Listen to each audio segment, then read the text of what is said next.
Broadcasting live from an Airstream somewhere in Tornado Alley, bringing you the people, places, and stories from the Panhandle to the Red River.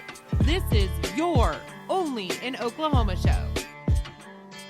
And welcome to the show. Hey, if you're a fan of Lost in Space, the Batmobile from the 60s, Back to the Future, Hot Rods, or being thrilled out of your gourd with cars, have you heard of Darryl Starbird's National Rod and Custom Car Museum in Tulsa? Well, we're going to talk about it today. And also, we got some listener feedback from a very important listener, a well-connected listener. I'm just saying, it's a pretty big deal. I'm Brett. And I'm Harley.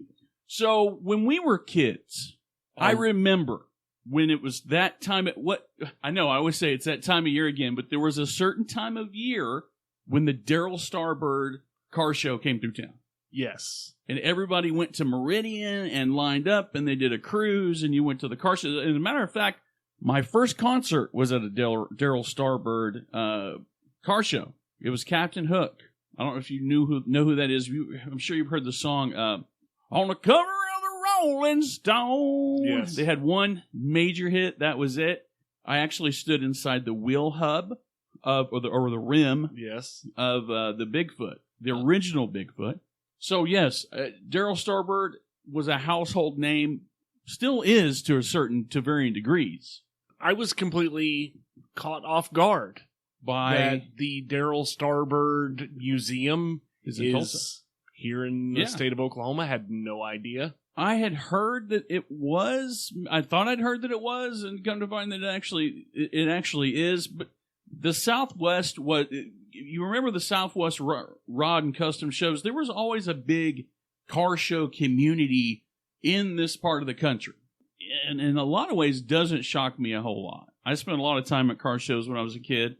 And I'm telling you, Starbird's if you think of, okay, you remember when they used to do the kitchen of the future? And Yes. that's essentially what Starbird was doing doing. for automobiles. Absolutely. And I really don't think that we lived up to the aspirations of the young Darryl Starbird as far as the cars of the future. Oh, no, not, there's no question about it. I mean, when you look at Adam West's Batmobile, it is 1,000% cooler than anything on the streets today. Oh, it's the coolest car I think I've ever seen. That I've been lucky enough to be within an arm's length of the original Batmobile, and that thing in person is something to behold. But and there's a lot of cars now that you're like, wow, that's so cool. And in the LED this and the Starbird was doing things to cars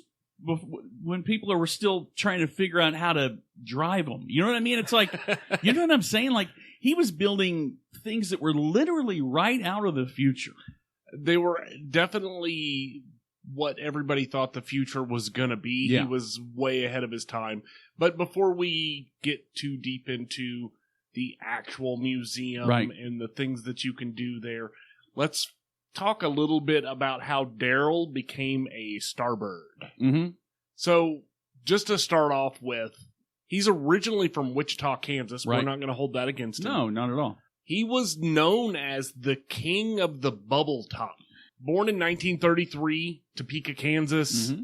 His interest in customizing vehicles started with his first car, a 1941 Ford convertible. Wow. That he and his brother had obtained. And apparently there were some issues with the title of said car, and they ended up having to get rid of that vehicle. Really? Yeah, so it kind of started off a little rocky for him. While he was still in high school, he started to kind of restyle some different projects in his father's workshop after school. He installed a Continental kit, a large 1948 Chrysler rear bumper and fender skirts to his Ford. The car was also given what Darryl called a cowboy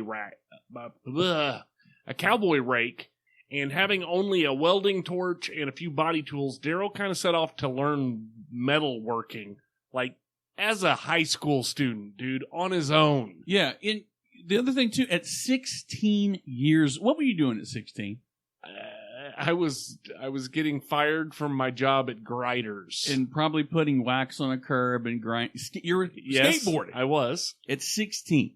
16, he approached his father about getting a license to sell cars? Yes. Are you kidding? Before you have a license to really drive? Okay, the cool thing about that story, though, is not only did he convince his father to get a dealer's license, he also convinced the state bureaucrats and the banks that it was a good idea. He's 16.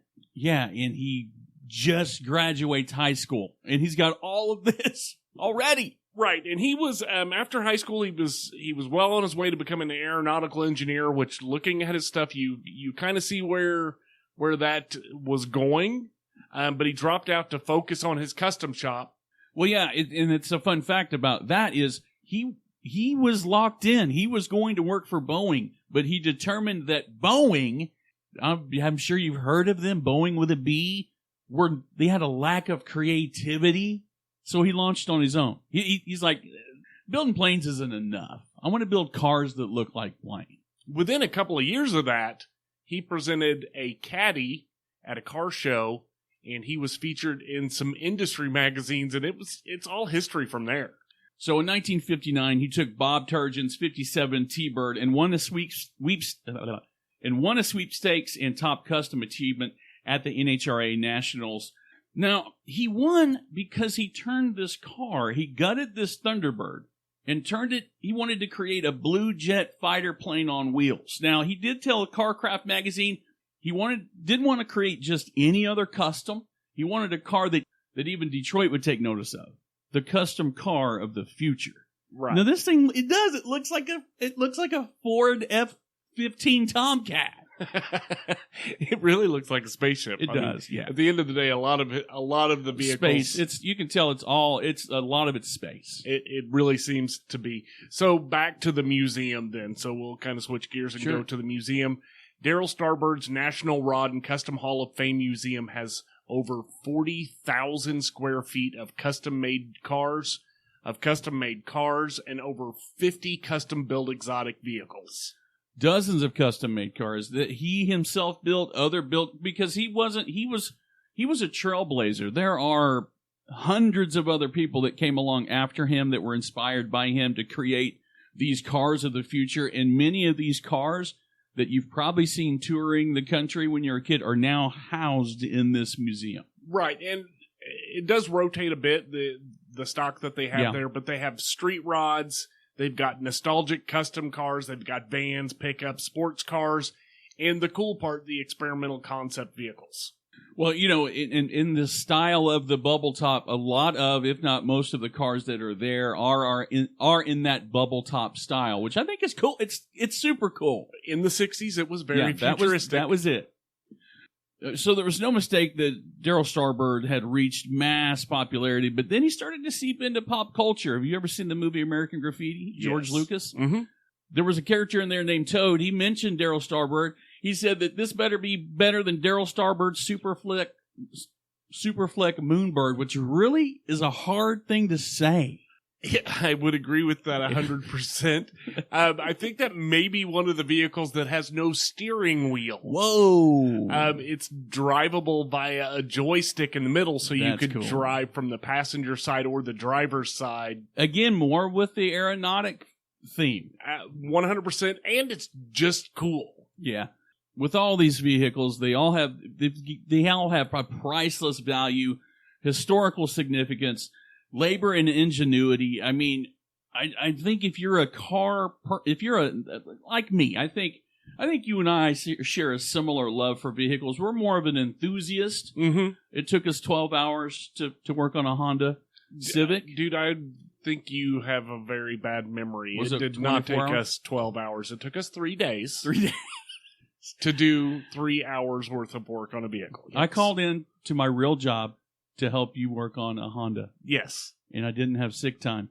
But this also not only has some of those modern futuristic bubble top vehicles that we've been talking about, it's got antique vehicles as well. It's It covers the whole gamut. I think if you are a fan of automobiles at all, especially hot rods, that sort of stuff, you're going to love the place. But if you're a fan of engineering or ingenuity, I think you'll have a good time at this place. The fact that, when you think about the fact that the things that he did to create these vehicles, not only were the vehicles still street legal, but you look at them and go, there's no way that it's an operational vehicle. It's like putting all the Legos together and like slapping a wheel on there. You know what I mean? Yeah. The fact that these were working pieces of machinery that were painstakingly redesigned, you take my money. Outside of the vehicles, you're going to find a lot of old memorabilia and photos from the development of the automobile. Right. So, again, there's a ton of history there, and people really don't look at vehicles and think that's historic. Right. I think, and if you look at it that way, you're doing it wrong. I mean, this is it's the name Darryl Starbird it's I hate to say it, it's as American as baseball, as apple pie, and the fact that it's right here in Oklahoma, you have the access to it. A 40,000 square foot museum. I mean, what more do you want? Well, if you want to check it out, they have some interesting hours of operation in the fact that they are closed from November through February. Wow. So maybe not plan a weekend in December to go to the museum because they're not going to be there.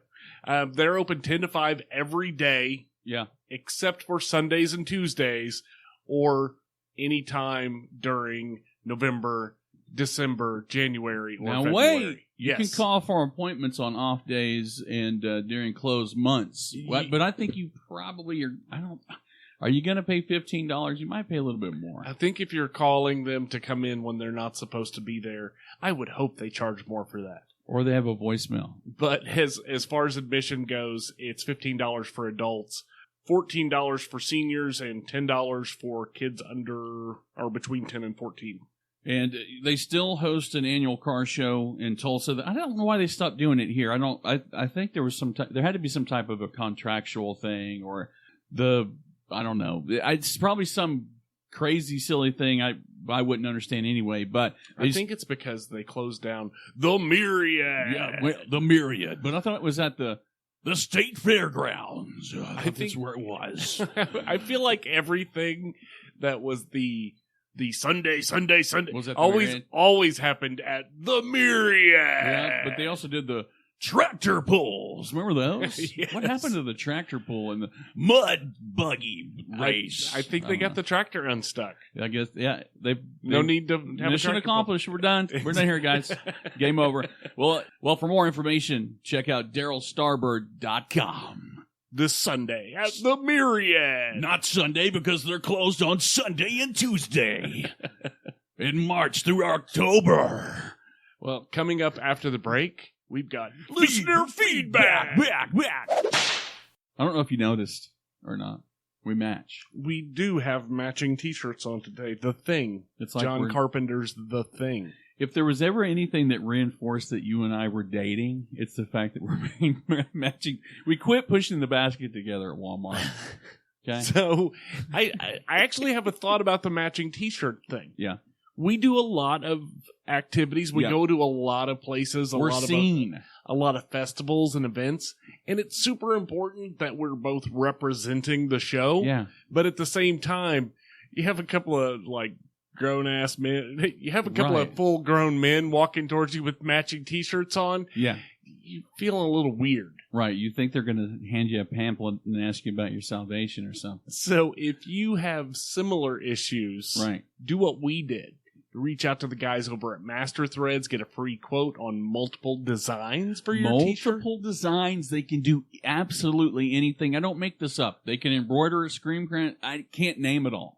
But again, if you need some T-shirts that are matching, but not quite matching, call them for a free quote. It's 405-673-3787. Or find them on the internet at masterthreads.us. So I think finally we're catching on. We're starting to catch fire. Don't you think? I don't know what that means. Well, people are starting to notice.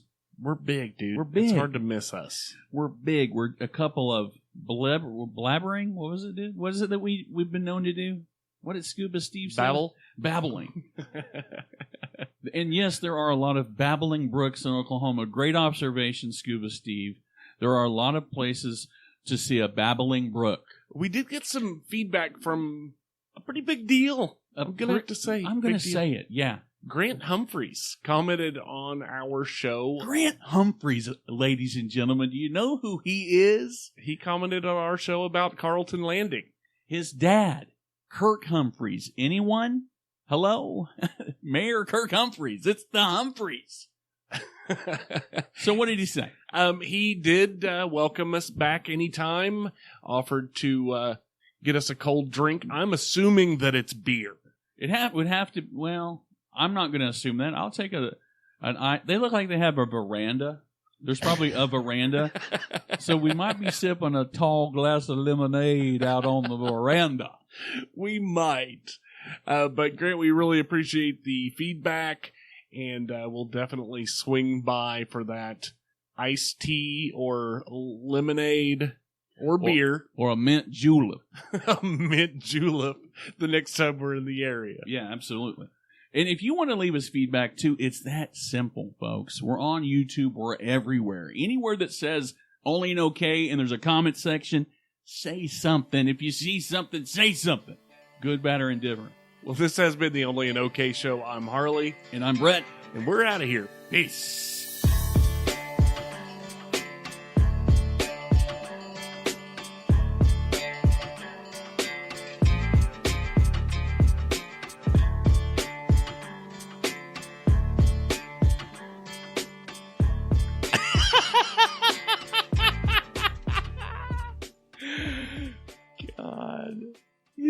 If you love Tommy Girl, you'll love Tommy Grandma. I don't know. I mean, come on. I don't feel bad. Earlier I was wearing a hat that Jarrett didn't want anymore because it fit me. And it would probably fit me, fit me and fit my aesthetic. I was like, walking around the whole time going, I'm wearing a 13-year-old's hat that he hasn't worn since he was 10. Now I don't feel bad because I'm pretty sure it's got to be one of your kids. That can't be yours. It's fine. Is it really? Yeah. I like it, but I've never seen it before. It's not as rustic as I'm used to. You don't have to take it off. Oh my God. I still know. Before. I have? Yes. Not like that. Not just where I like could see. This. Not where I could see the brand. Who's here? I wonder. Oh. Okay. That works. Okay. I can't unsee it. Tommy Mature. I feel like that. I feel like that hat smells like sandalwood. It probably smells like weed. It probably probably. I bet your fingertips are just sticky from weed. Yeah.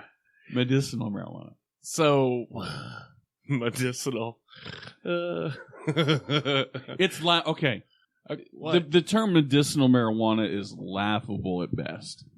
It really is, dude. I'm sorry when you call it, like Slurpee, grape soda pops, like purple fizz, man. Give me some of that purple fizz. Give me the purple fizz medicine. You ever went to a doctor and said, "Can I get a refill on my cranberry Grandpa Kush?" Like nobody who says that. Medicinal. I get where do you get your medical marijuana at? 420 corner. Like no. Yeah. Dragon Puffs dispensary. That's not a doctor. He's got a puff pass PhD, right. Man. He's got a PhD in weed. PH weed. All right. We're running out of time. I get we're running out of time, but when you talk to a medicinal marijuana doctor, I kind of think he's like the doctor in Cannonball Run. He's like got the needle and the freaking crazy eye. Yeah. One more shot. Yeah. Yeah, but I can tell that you need it, so I'm done. You've been approved. What? Yep. What was the doctor's name? Dr. Acula. All right, let's go. Chill out, all right? 3, 2, 1. Blue 32. Okay, Tommy man. Tommy. Somebody was describing the movie Rudy. You know, really? Yeah. And they were like, yeah, so it's basically about this kid who can't play football at all. Mm-hmm. That just pisses and moans until they let him play football. I'd never really thought of that before, but that's basically what it was. He was a whiny little edge. If 2020, 2021 was a whiny little edge that wanted to play football until they whined until somebody let him do it, that's what this year and last year's been. Yeah. And really kind of a build-up. I'd say probably around 2018 is when we really started to listen to him go,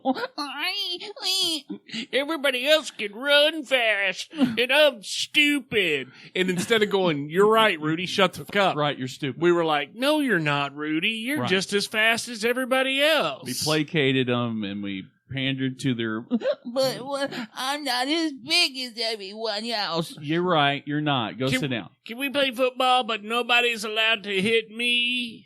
Right. And then they go, okay, the ref's like, give him one free play and we'll let him score a touchdown. He's like, I played better than everybody else. I'm the greatest of all time. Right. I'm quitting while I'm the champion. I thought you were giving his name. I'm quitting Walleye Jackson. Sorry, I didn't know why I thought you were doing that. Okay, let's roll. 3, 2, 1. No. You got to do it right, dude. You can't just 3, 2, 1. Like 3, 2, 1. Well, if and pause. 3, 2, 1. Pause. God. 3, not 3, 2, 1. I'm better than do. Because you know how hard it is to get the 1 out of there? Yeah, it's impossible. You don't have any water, do you? Yes, I do have water. I'm good. I'll be all right. 3, 2, 1. 1. Yeah, cut that out too. Okay. Juwan. And welcome to the show. If you're a fan of Star... 3, 2, 1? Well, I would give this a pause there. But you didn't 3, 2, 1. That was what they call a pregnant pause in the industry. Yeah, but you still have to 3, 2, 1. Yeah. Okay, ready? I think you turned me down. No. In the headset. Oh, that's the master. Okay. There we go. Now I feel better. Now I can hear myself. Okay, 3, 2, 1. That's what it's... It's like Chanel number 5, but Chanel 47 for the mature man in her life, Tommy man. And welcome to the show. Welcome. The name of they did the tractor pulls. The Myriad. Where it's like Darryl Starbird's Hot Rod Custom Car Show. They used to cruise down Meridian. Yes. You can't do that. Why? Because I just want to... Okay. I can't do the whole thing. Funny cars. Okay. All right. Ready? 3, 2, 1. Dude, I told you I wanted one that wasn't us. And welcome to the show. If you like Lost in Space, Batman, Back to the Future, and Hot Rods, you're going to be thrilled to hear about the famed car designer Darryl Starbird's National Rod and Custom Car Hall of Fame Museum. Today. Oh, my God. I'm Brett. I'm kidding. Dying over here. Hey, and if you've had your fill of the car and custom cars, and we're going to have some listener feedback a little bit later. You were doing really good, and then you turned into a pirate, like, halfway through. You know, the only reason why I wanted to get into radio was because of stuff like that. Because of funny cars, funding Sunday, monster trucks, Bigfoot, you know, Grave digger. That's the only reason why I got into it. Because I wanted to do that. And I also wanted to be the guy at the fair that went, all right, we're going to go one more time. You remember the hurricane thing that would go forward? The avalanche ride that would go forward like this, and then it would go backwards like, we're going to go backwards. Are you ready? Hey. I do not remember that. That's the others wanted to be in radio. Radio. Okay. Radio killed 3, 2, 1. Radio killed Brett's career in radio. 3, 2, 1. And welcome to the show. If you're a fan of Star Trek, Lost in Space, or Batman, Dude, just do it normal. I'll do it normal. It's fine. 3, 2, 1.